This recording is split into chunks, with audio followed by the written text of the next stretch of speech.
My mother-in-law rang my doorbell on a Tuesday morning. I had not spoken to her in 11 years. Not since the night of my wedding reception, when she pulled me aside in the hallway outside the banquet hall and said, quietly, without raising her voice, "People like you don't belong in this family. Arjun made a mistake. We will not pretend otherwise." Then she walked back inside and smiled at the guests and cut the cake and never called my name again. 11 years. Not one phone call. Not one message. Every card I sent came back. Every invitation, ignored. My children, her grandchildren, never held. She stood at my door in a cream salwar, carry bag in one hand, a folded piece of paper in the other. She looked older, smaller, somehow, than the woman I remembered. She said, "Naina, we need to talk about the family's future. Not, I am sorry. Not, I was wrong. Not, I want to know my grandchildren." She said, "The family's future," as if we had been a family all along. What she did not know was that I had been keeping paper for 11 years, 31 items, dated, labeled, filed in a red folder in the bottom drawer of my desk.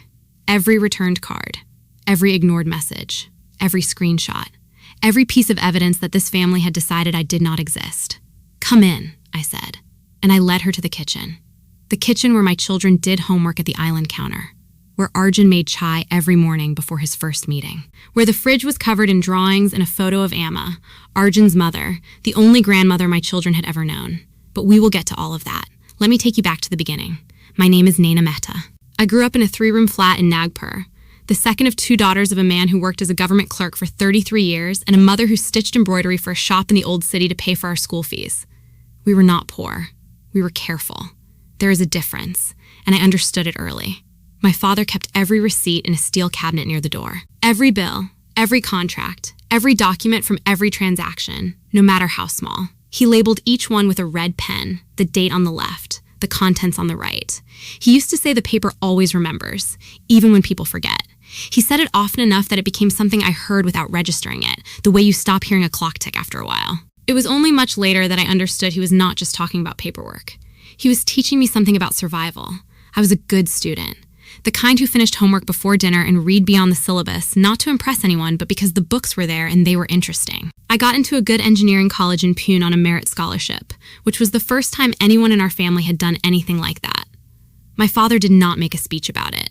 He took out a new folder from the steel cabinet and wrote my name on it in red pen and put the scholarship letter inside. That was how he celebrated.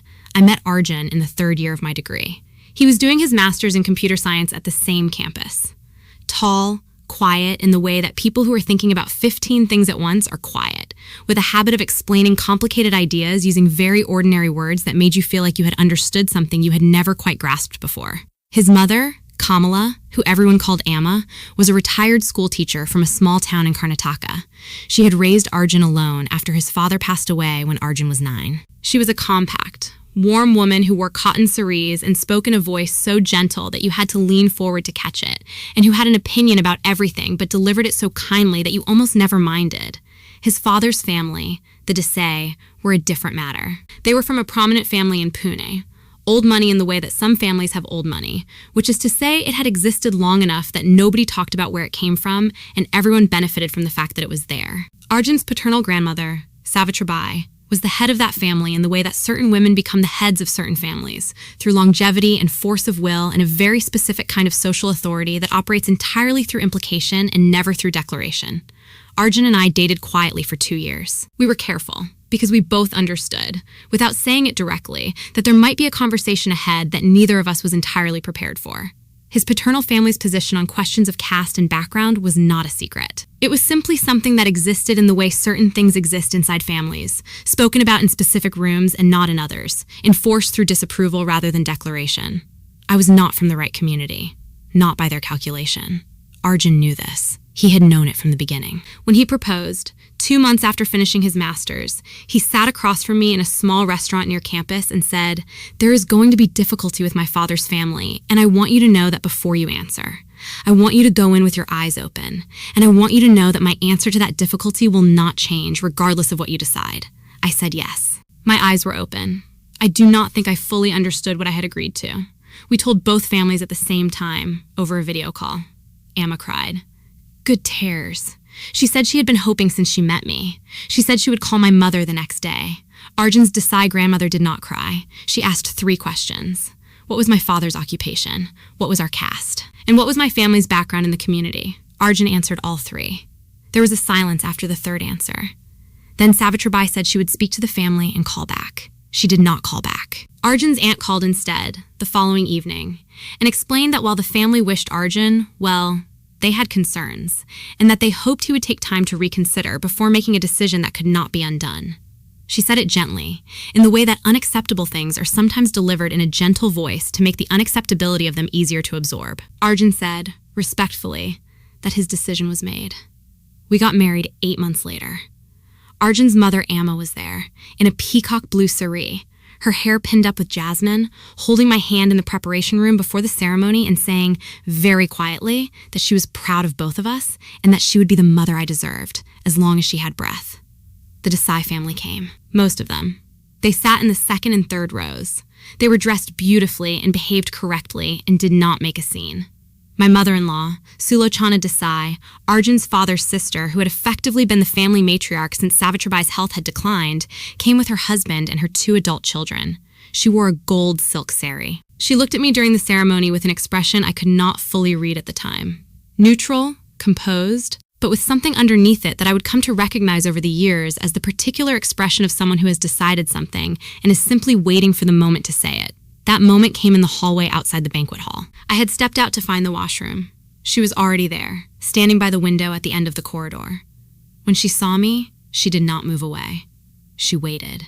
And when I was close enough, she said, in a voice so low and controlled it did not carry past me, Naina, we need to be honest with each other. People like you don't belong in this family. Arjun has made a mistake, and we all know it, and we will not pretend otherwise. You should prepare yourself for the fact that this family will not receive you. That is not anger. That is simply the way things are.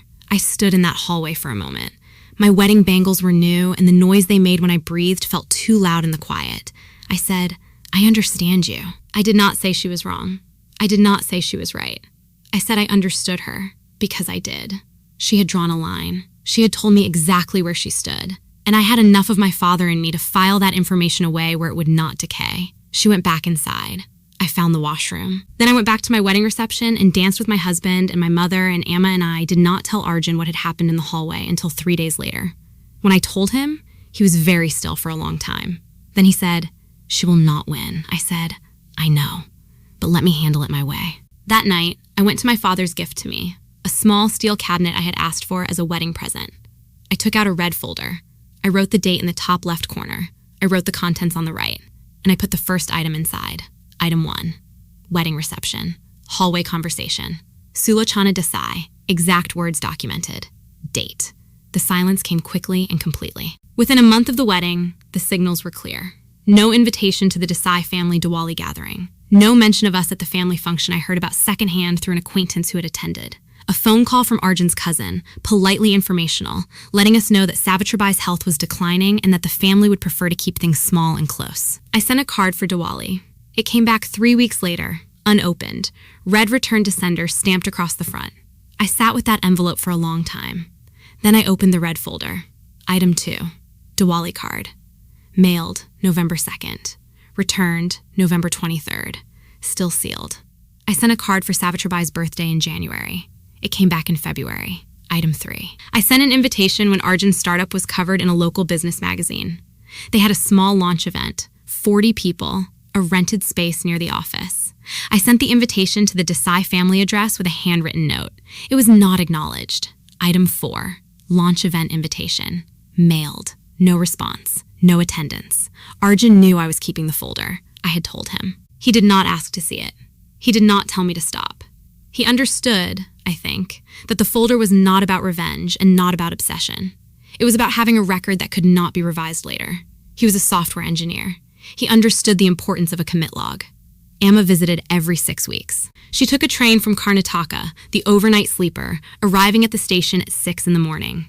I picked her up every time. She always brought something. A tin of the specific spice mix she made from scratch. A packet of the coffee she knew Arjun couldn't replicate in Pune. A small something for me, always chosen with the particular care of someone who has paid attention. A book she thought I would like.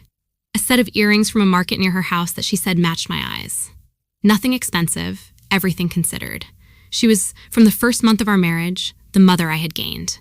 Not the family I had been told I could not belong to. Her. Arjun and I had twins in year 3. A boy and a girl, which Amma declared was the universe being generous. Rohan and Sia. Born in the early morning, the boy first. The girl 18 minutes behind, both of them furious about the transition and loud in expressing it. Amma took the overnight train 2 days after they were born. She arrived at the hospital with a tiffin box and a handmade quilt, yellow and white, soft in the way that things made by hand for specific people are always softer than things made by machines for everyone. She sat in the chair next to my bed and held Rohan while I fed Sia and told me I had done something extraordinary and she was grateful to be there to see it. I sent birth announcements to the Desai family. 2 cards, 1 photograph of each child. Both came back. Items 12 and 13. Returned. Sealed. Stamped. I sat with those 2 envelopes for longer than I sat with any of the others. Not because I was surprised. I was not surprised. Because those envelopes had photographs of my children inside. My children, who had done nothing except be born to me. And this family had looked at their photographs and chosen to send them back. I put them in the folder. Items 12 and 13. I did not cry. I had cried in year 1. By year 3, something had calcified, which is not the same as healing, but is its own kind of strength. What I felt instead, sitting at the kitchen table with those 2 returned envelopes, was a clarity so clean it was almost like peace. These people had made their choice. They would not get to make it again later and call it something different. The folder would make sure of that. Rohan and Sia grew up knowing Amma as their grandmother. Not the grandmother, not a grandmother. Theirs. She was at every birthday. She was on video call every Sunday, without fail. She taught Rohan card games. She taught Sia how to identify birds by their call. She sent letters, actual handwritten letters, to each of them once a month from the time they could read, and they wrote back in increasingly messy handwriting that she kept in a box under her bed. That was what a grandmother looked like. In this house, we already knew. If Naina's story is reaching somewhere in you right now, if you have ever kept quiet and kept records and kept going when someone decided you were not worth their acknowledgement, I want you to do something for me right now, like this video. Subscribe to this channel, and drop a comment below telling me 1 word that describes how it feels to be erased by people who were supposed to be your family. I read every single comment on this channel, every one, and I will be here to read yours. Now, let me tell you about the year everything changed, because the silence that had been a constant for 9 years was about to develop a crack. Arjun had been building his company since year 2 of our marriage. A logistics technology platform for small and mid-sized manufacturers, the kind of operational infrastructure that large companies take for granted and smaller ones spend enormous energy trying to patch together from tools that were not designed to work with each other. I joined as CFO in year 4, when the company had 11 employees and revenue that was real but barely. I knew our finances the way you know something you have been living inside, not from a distance, but from within. Every cash flow stress and every narrow quarter and every contract that saved us and every client we almost lost. Arjun built the product. I made sure the numbers held. By year 7, we had 60 employees. By year 9, 112. By year 10, we had a valuation that a venture capital firm in Mumbai had assessed at 300 crore rupees. We were on the cover of a regional business magazine. A fintech newsletter called us a company to watch. A journalist from a national publication called Arjun for an interview. Someone in the Desai family read that interview. I know this because Arjun's cousin, one of the few in the family who had maintained a civil, if distant relationship with us over the years, texted me out of the blue. Hey Naina, just so you know, Sulochana Auntie has been asking people about the company. She asked me what valuation means. Thought you should know. I read that text 3 times. For 9 years, Sulochana Desai had not said my name in any conversation I was aware of. She had not acknowledged our children. She had returned every card, ignored every invitation, maintained the silence with the discipline of someone who was very certain she was right. Now she wanted to know what valuation meant. The math was changing. And Sulochana Desai, who had always understood the value of things, was paying attention. I did not add the cousin's text to the folder. It was not documentation. But I wrote it on a slip of paper and tucked it inside the front cover because I wanted to remember the precise moment I knew what was coming. 3 months before the IPO, Arjun's younger cousin Preeti texted me. We had met twice at family functions years ago, before the silence became total. She was younger than me by 6 years and had always been careful to be separately cordial in the way that people in families are sometimes careful to distinguish themselves from the family position. She said she was going to be in Pune for a conference and asked if we could have coffee. I agreed. A coffee shop. Not our house. Neutral space, 45-minute window. Preeti arrived on time, in professional clothes, with the practiced ease of someone who had rehearsed casual. She ordered a cappuccino and spent the first 10 minutes asking about the children, which was notable because she had never mentioned them before, and then she asked 27 questions about the company. I counted. What stage was the IPO at? What was the expected pricing range? Did Arjun plan to stay on as CEO after the listing? What percentage did we hold? How many employees now? Was the Pune office, the headquarters, or just one location? 27 questions. Not one of them was, how have you been? Not one was, I'm sorry for the years of distance. Before she left, she said, Auntie would love to reconnect. She talks about Arjun often. I said, that's good to hear. And I smiled the way you smile when a sentence requires a smile and not an honest answer. I went home and opened the folder. Item 28. Preeti reconnaissance visit. 27 questions documented. No apology. No acknowledgement of 11 years. Date. Red pen. Then I called our family attorney. A woman named Advocate Priya Sharma, who had practiced family law in Pune for 22 years and who listened to the entire situation with the focused quiet of someone who had heard many versions of this particular story. I told her I expected a visit from Sulochana Desai with demands. She asked how I knew. I told her about the reconnaissance, about the cousin's text, about 11 years of documented silence that I suspected was about to become 11 years of pretended misunderstanding. She asked if I had documentation. I told her about the folder. 30 items at that point. Dated, sourced, organized. She was quiet for a moment. Then she said, Naina, what you're describing is not a legal situation yet. The trusts for your children are structured correctly. No one can make a claim on your assets or your children's assets. What you are describing is a personal confrontation. And for that, you don't need a lawyer. You need to decide what you are willing to say. She was right. I went to my desk that night. I sat in the chair where I signed every quarterly filing, every board report, every SEC disclosure, and I opened the folder. 30 items. 11 years. And I read every single one. Then I put it back in the bottom drawer, closed it, and went to make dinner. Our company listed on a Tuesday in October. Arjun and I stood on the floor of the stock exchange in Mumbai, him in a charcoal suit, me in a dark navy saree, and watched the screen as the opening price appeared. By noon, the stock was up 12%. By close, 18. Market capitalization, 315 crore rupees. Arjun and I held combined 22%. On paper, that afternoon, we were worth something I had only ever modeled in spreadsheets, the kind of number that looks like a formula error until you check it 3 times and confirm it is correct. We celebrated in our hotel room with room service and a video call to Amma, who was watching from her house in Karnataka and who cried immediately and said she was going to tell every person at the next temple visit, and she did not care if that was boasting. Rohan and Sia were at home in Pune with Amma's neighbor, a retired professor who had been watching them since they were small. When we called them, Rohan said, Baba, are we rich? And Arjun said, we are very comfortable. And Rohan said, that's not what comfortable means. Baba, and we laughed so hard the room service attendant knocked to check if we were all right. My phone had 11 missed calls by the time I turned it back on. 7 from numbers I did not recognize. 2 from the Desai family phone number I had not seen on my screen in 9 years. 1 from Preeti. 1 from an unknown number that a reverse search later identified as Sulochana Desai's personal mobile, which she had apparently acquired sometime in the previous 2 years. I did not call any of them back. I set the phone face down on the nightstand and put my hand over it and slept. She arrived on a Tuesday morning, 11 days after the IPO. I was at the kitchen island reviewing a vendor contract when the doorbell rang. I was not surprised. I had been expecting a Tuesday morning. People who plan this kind of visit choose Tuesday mornings because Tuesday mornings are quiet and deliberate and do not have the social noise of weekends or the business energy of Mondays. I opened the door. She was in a cream salwar, pearl earrings, the same quiet precision of dress she had always maintained. She looked older, which was inevitable, and smaller, which surprised me because in memory, she had always taken up more space. She held a carry bag in one hand and a folded piece of paper in the other. Naina, she said. The first time she had said my name in 11 years. We need to talk about the family's future. Come in, I said. I did not smile. I did not frown. I held the door and I led her to the kitchen. The kitchen was where I wanted this conversation to happen. It had good light and a table and a fridge covered in drawings and photographs. One photograph in particular, Amma holding Rohan and Sia on her lap at the beach last summer. All 3 of them squinting into the sun and grinning, was right at eye level on the left door. I had not moved it.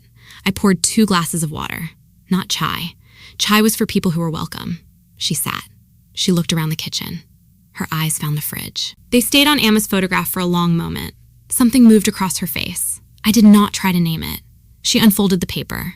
Her handwriting, black ink, 6 bullet points. She had typed the numbers and written the text by hand, which told me she had revised this document more than once and wanted the final version to look considered but personal. She read it aloud. Medical expenses for Arjun's father's memorial trust fund. 12 lakh rupees. Nothing from me. Renovation and maintenance of the family property in Pune, which had been in the Desai family for 3 generations. 45 lakh. Nothing. Education fund for Preethi's daughter. 22 lakh. Nothing. Monthly support for the family household. 30,000 rupees per month. Nothing. Retirement fund for the senior members of the family. 75 lakh. Nothing. One-time contribution to the family's charitable trust. 30 lakh. She folded the paper, placed it on the table between us, looked at me. Arjun has done well. The family is proud of what he has built. It is time to bring the family together. It is what families do. I looked at the list. I read each line. I did the math without a calculator because I had been doing financial analysis for 15 years. 1 crore 84 lakh rupees, presented across 6 bullet points. In a woman's handwriting on paper, she had revised 3 times. Not one line said I am sorry. Not one line said I was wrong. Not one line said I want to know your children. I said, one moment. I stood up. I walked to my office. The bottom drawer was exactly where it always was, behind the tax folders and the old insurance documents. I took out the red folder. It was heavier than it had been in year 1. 31 items will do that. I carried it to the kitchen, set it on the table, right next to her list. 2 documents. Hers, 1 page, 6 bullet points, 1 crore 84 lakh rupees. Mine, 31 items, 11 years, 0 apologies received. She looked at the folder, at the red cover, at the label in my handwriting on the front tab, Desai family, 2013 to 2024. What is that? She said. You brought a list, I said. I sat down. I brought one too. I opened the folder to tab 1. Year 1. I did not raise my voice. I did not perform. I read the way I read quarterly reports to the board. Measured. Complete. No revision pending. Item 1. Wedding reception. Hallway. You told me, and I am going to read your exact words as I documented them that evening. People like you don't belong in this family. Arjun has made a mistake, and we all know it, and we will not pretend otherwise. She went very still. Item 2. Diwali card. Mailed the 2nd of November. Returned the 23rd. Sealed. I put the envelope on the table. Still sealed, after 11 years. Her eyes tracked to the envelope. The return to sender stamp was still clear. Item 3. Savitribai's birthday card. January. Returned February. I placed that envelope beside the first. Item 4. Launch event invitation. Mailed. No response. No attendance. I turned to tab 2. Year 2. 3 more items. A WhatsApp message I had sent on the day Arjun's startup was featured in the local paper. Congratulations on behalf of Arjun. I had shared the article link. Delivered. Not read. An invitation to Rohan and Sia's naming ceremony. The small gathering we had at our flat. 12 people. Amma, my parents, Arjun's college friends, 2 colleagues. I had sent an invitation to the Desai family address with a personal note attached. Not acknowledged. Her face had gone through several things by this point. The composed certainty she had arrived with was gone. What was underneath it was not guilt exactly, but something adjacent to it. The expression of someone who had filed certain actions away under the heading of necessary and was now watching those same actions arranged chronologically on a kitchen table. Tab 3. Year 3. Item 12. Birth announcement. Rohan. Mailed. Returned. Sealed. I placed the envelope on the table. Item 13. Birth announcement. Sia. Mailed. Returned. Sealed. I looked at her. Inside this envelope is a photograph of my daughter. She was 3 days old. I wrote on the back of the photograph, her name is Sia. She has Arjun's eyes. Sulochana was looking at the envelope, not at me. You looked at these photographs, I said, and you sent them back. Her chin came up. I did not know how to handle the situation. I thought with time. I moved to the last tab. Year 9. Item 30. Screenshot of a text from Arjun's cousin to me, forwarded. The text read, Sulochana Auntie has been asking people about the company. She asked me what valuation means. I set the printout on the table. For 9 years, you did not ask what my children's names meant. You did not ask what my husband's company did. You asked what valuation meant when the number got large enough to interest you. She pressed her lips together. Her hands were flat on the table. Something moved behind her eyes. Not performance this time. Something more real and more difficult than performance. She said, quietly, with effort, I was wrong about some things. I waited. She could not finish the sentence. I looked at her. I said what I had been composing for 11 years. Not in anger, not in triumph, just clearly, the way you deliver a final number that the entire preceding document has been building toward. We are not going to give you money. Not because we can't afford it. Because the moment we hand you a check, you will tell yourself, and you will tell this family, that the silence was a misunderstanding and the 11 years were a difficult patch, and that this is what families do when they come back together. They were not a misunderstanding. They were a choice. Your choice. Every item in this folder is a record of a choice you made. I closed the folder. The rings clicked shut. If you want to know your grandchildren, really know them.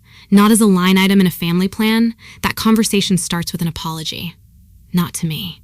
To them. When they are old enough to understand what was kept from them, they will have questions. The apology begins there. And it does not begin today. She looked at the red folder for a long time. Then she looked at Emma's photograph on the fridge. She said something so quiet I almost missed it. Something that began with, I was afraid, and did not finish. Then she picked up her list, put it in her carry bag, stood up, and walked to the front door. She stopped. She turned. She opened her mouth. She closed it. She left. The door clicked shut. Not a slam. A click. The sound of someone who knew they had lost something they could not invoice. Arjun came home that evening. He saw the folder on the kitchen table. He saw the water glasses. He did not ask. He put his hand on my shoulder and sat down next to me, and that was enough. Rohan and Sia came home from school 30 minutes later, dropped their bags at the door, and immediately began a disagreement about whose turn it was to feed the fish. I did not stop them. The argument was ordinary and loud, and exactly what I needed to hear. I put the folder back in the bottom drawer. 3 weeks later, Arjun's cousin Preeti texted. One line. She didn't tell us what happened, but she came back different. I don't know if she's changed, but something shifted. I did not reply. Sulochana Desai did not call or write or text in the months that followed. The silence returned, but this time it was hers to maintain. I had said everything I needed to say. The next move belonged to her. I was not holding my breath. 2 months after the visit, Arjun's cousin from the kinder branch of the family called. Genuinely. Not to ask about the company. He said he had heard things, secondhand, and he wanted me to know that he was sorry for the years he had not been in contact. He did not make excuses. He said he should have done better. I told him I appreciated that. I told him we could talk. Not today, but we could talk. That was honest. And honest was what I had been for 11 years, even when it was inconvenient. If someone has shown up at your door only after the numbers changed, and you are sitting with that right now, I need you to hear this from someone who lived it. You are not imagining it. The pattern is real. And you do not owe them the version of the story that makes their return easier to accept. Drop that in the comments. Tell me your version. I will be here to read it. And subscribe if you have not yet, because this channel exists for exactly the people who carry folders and show up anyway, and do not let anyone revise the record of what actually happened. Emma came to visit 6 weeks after the doorbell. She came on the overnight train, as always, with a tiffin and a new book for each of the children and her version of the specific spice mix she knew I kept running out of. She did not know about the visit from Sulochana. I had not told her, and Arjun had not told her. Some things are not for everyone. She sat at the same kitchen table. She drank the chai I made, which she always said was better than hers, which was not true, but which I accepted graciously. She looked at the fridge, at her own photograph, at the drawings Rohan and Sia had put up around it. She said, "This house is full." I said, "It is." She said, "Full is the best thing a house can be." I thought about the red folder in the bottom drawer. 31 items. 11 years. My father's voice. The paper always remembers. It had remembered. I had made sure of it. And when the moment came, I had not needed a lawyer or a confrontation or a declaration. I had needed a table and good light and the calm that comes from knowing exactly what happened and having the receipts to prove it. The Desai family had decided 11 years ago that I was not worth keeping. I had decided 11 years ago to keep a record instead. The folder was still in the drawer. I did not think I would need to add a 30-second item. I hoped I would not. But if I did, I knew where the red pen was. If Naina's story stayed with you today, you already understand why this channel exists. It is not about revenge. It is not about making noise or winning arguments or forcing anyone to admit they were wrong. It is about this, the quiet, consistent, undramatic act of keeping a record. Of not letting people revise what actually happened, of showing up every day with your receipts organized and your red pen ready and your folder in the bottom drawer where it does not decay. Naina did not fight for 11 years. She documented. She built. She showed up for the people who showed up for her. And when the moment came, the record spoke for itself. Not loudly, clearly. That is the kind of justice that does not need an audience. Subscribe to this channel. Share this story with someone who has been told they don't belong somewhere they have every right to be. And until next time, keep the folder. Date everything. The paper always remembers. My mother-in-law rang my doorbell on a Tuesday morning. I had not spoken to her in 11 years. Not since the night of my wedding reception, when she pulled me aside in the hallway outside the banquet hall and said, quietly,